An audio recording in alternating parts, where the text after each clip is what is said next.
The metalcore scene is dominated by an awful lot of British bands, so let's take a look at one of the kings. Welcome to your Runner Does Music. For today, we're checking out the 9th studio album from Architects called For Those That Wish to Exist. These guys have been around for a long time now, bringing their own brand of the metals and subgenres to countries all across the world, countless sold-out shows year after year. And also being one of the few bands with a case that they have adapted and changed their sound over the years, especially in the last decade or so, but it's been received pretty positively by the fans. Honestly, I would make the argument that Architects has not released a single bad album in their career. Their ability to remain consistent and enjoyable from release to release is stunning and admirable, to say the least. In fact, their last release, Holy Hell, saw a minor reinventive element brought to their sound that was still not only received very positively, but produced in, quite honestly, I would say that it produced their best album with Holy Hell. This album was, of course, partially influenced by the death of founding member Tom Searle as well. Now here we come to 2021 with this album, For Those That Wish to Exist, and the sort of reinventive vibes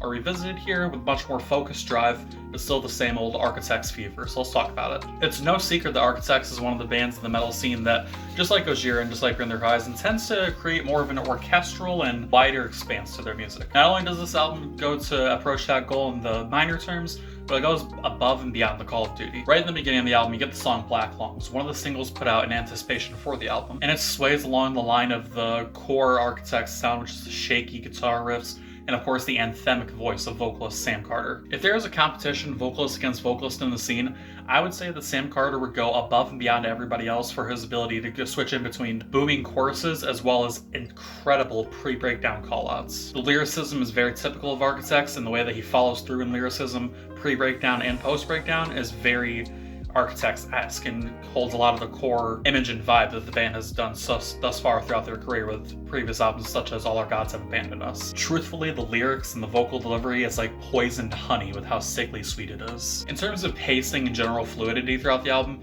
you never get a moment's rest, such as with the very next song, Giving Blood. This is a track in which drummer Dan Searle comes in with some blistering drum work here, and Architects is a band that you can really praise every single member throughout different releases and different songs for separate things, but I feel like Dan is the member, along with Sam Carter, who puts in the most work and the most effort. Throughout the past couple of my reviews, such as Asking Alexandria and Poppy, I've noted that whether it's in studio or within an actual band members can complement each other and build off of each other in terms of song structure. And what can also happen is that a single member of the band, whether it be the actual lead vocalist or a supporting instrumentalist member, can take charge of the song and drive the song's momentum forward, and that's what Dan does here. Whether the intention was to do just that and have Dan take the lead for the song, or it just happened naturally throughout the release and production of the song, that's what you get here. And you also get this on the song Little Wonder too. Little Wonder is one of the songs in this album that have a more generally accessible vibe as opposed to Architects' core blag heavy sound, but don't for one second think that this sacrifices the core ideals of the band. You do get some screams that come in the pre-breakdown of the breakdown. Yep, those are words. And it feels like the build up and the chorus throughout actual set breakdown feels like the members are layering on top of each other,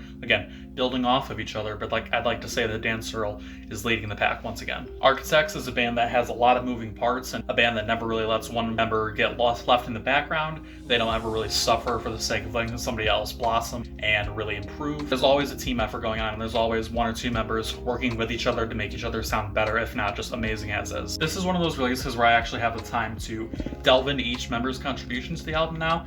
And what I want to talk about next is the guitarists Josh Middleton and Adam Christensen. If you want infectious guitar riffs post-chorus, just go to the song Goliath, and you'll be left genuinely banging your head, just as I was when I was listening to the album.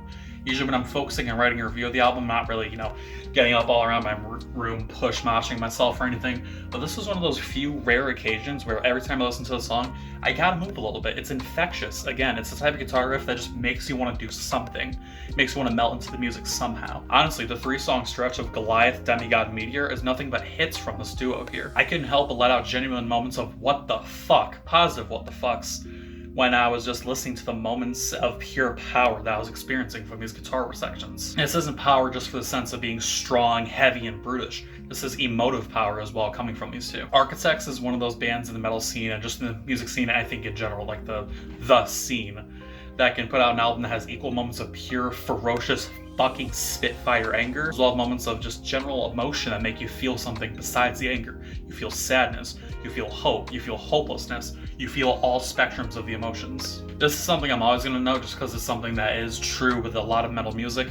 Pulling out sections of bass guitar and just overall the bass sound within a song can be a pain in the ass, but I don't think it's ever been worth it as much in 2021 as it was with trying to pull out Alex Dean's contributions to this album. If you want the easiest songs to find this, because like I said, it's a lot of effort to find the bass sections just underneath all of the blistering guitar work and powerful vocals, go to the songs Animals and An Ordinary Extinction to find where you can really tear out and hear quite clearly the bass. You might listen to those songs, you might listen to bass in this genre in general and think to yourself, well, you know, the bass isn't really doing much, it's pretty simplistic.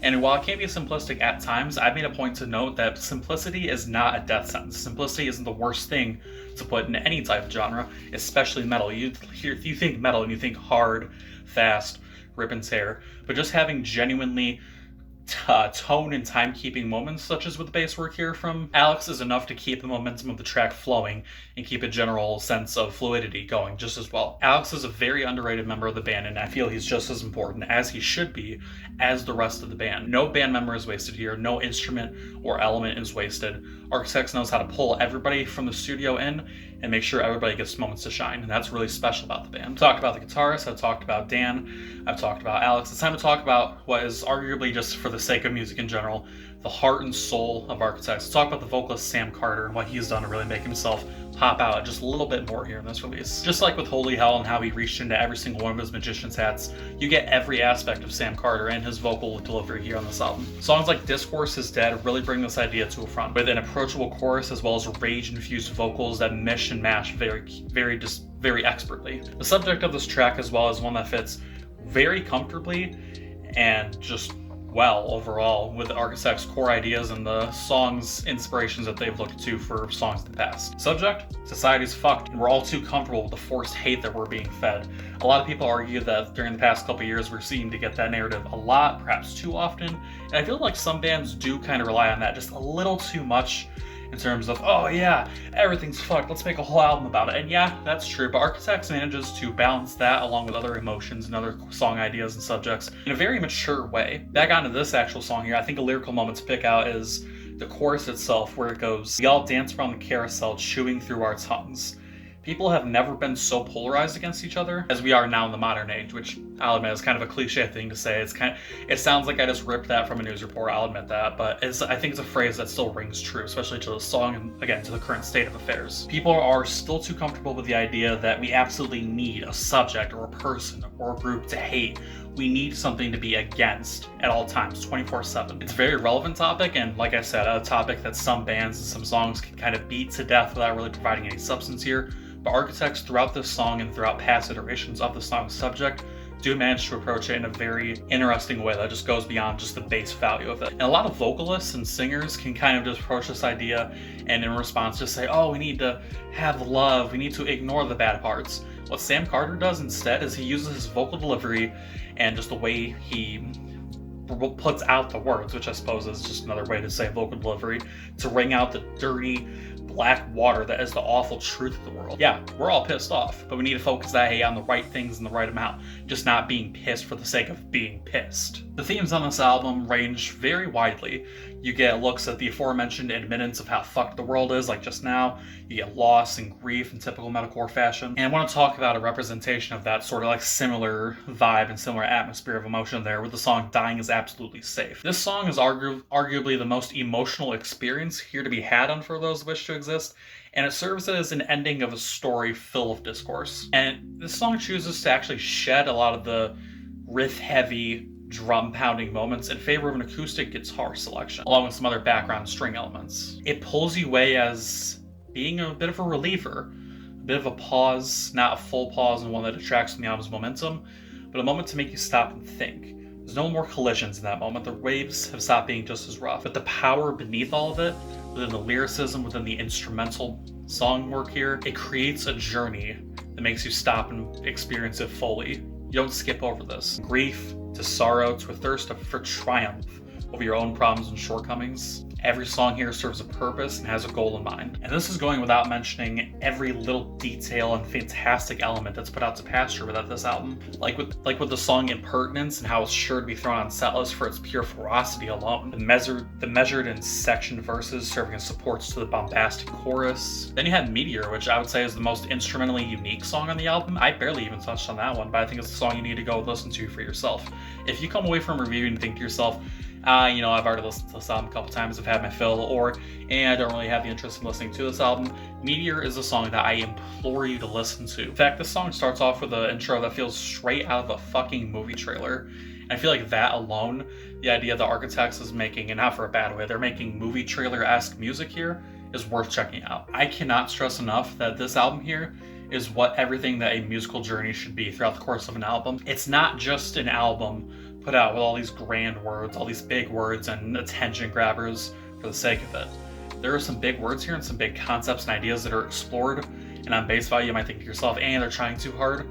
But not only do they try, but they succeed in their mission here. As I said in the beginning, there's never been a bad Architects album, and this album serves as one of their best releases throughout their whole catalog. And on a personal note, I would honestly say this album sits as my favorite release from the band. And it's for those reasons, but mainly the critical reasons, that For Those Who Wish to Exist by Architects gets a 9.2 out of 10. And that's the review. Let me know what you guys think down in the comments section below. Did I skip over something? Did I not talk about something enough? Is there something that you feel like I said the wrong way? Let's get a conversation going down in the comments. Have a great day. Above all else, stay hydrated. I'll see you next time.